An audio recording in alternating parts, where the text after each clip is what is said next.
You know what always upsets me? Parents always say they gotta hit their kids. That's ridiculous. You don't have to hit your kids. You want to hit your kids. You say, oh, my kid doesn't listen. The child will always, and I mean always, reflect what the parent does. My friend, I went over his house and we were having a great time. We're just minding our business, and his kid comes in, his kid starts yelling and screaming, and then he trips his kid and the kid falls and he hits his head. He's like, he's like, stop crying, we got nothing to cry about. And I said, hey, hold up a second.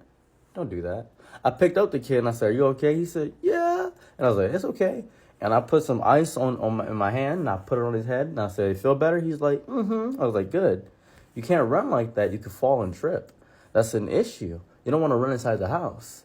And he said, why? And I said, the reason you don't want to run inside the house is because there's a lot of stuff around the house. You got to clean first. He said, I got to clean. He said, yeah, I'll clean with you.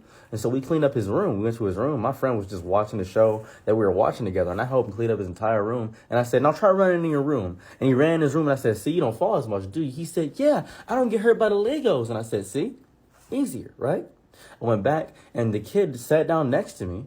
And he just watched the show with us, quiet. And he looked at me impressed, like I just taught him something he never learned in his life. And I said, hey, have you ever sat down and talked to your kid? He was like, no, the kid should just know. And I said, okay, I understand.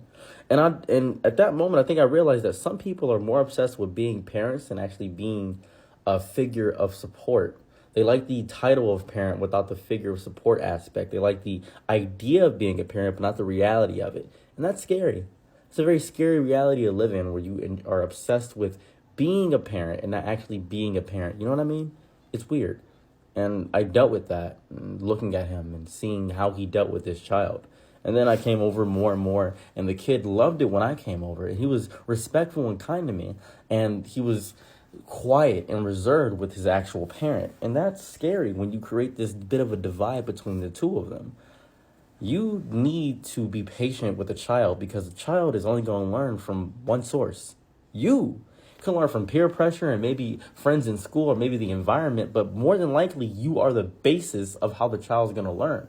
You talk to your child a lot, is going to have an easier time learning the words and picking up the words because you're talking a lot to the child.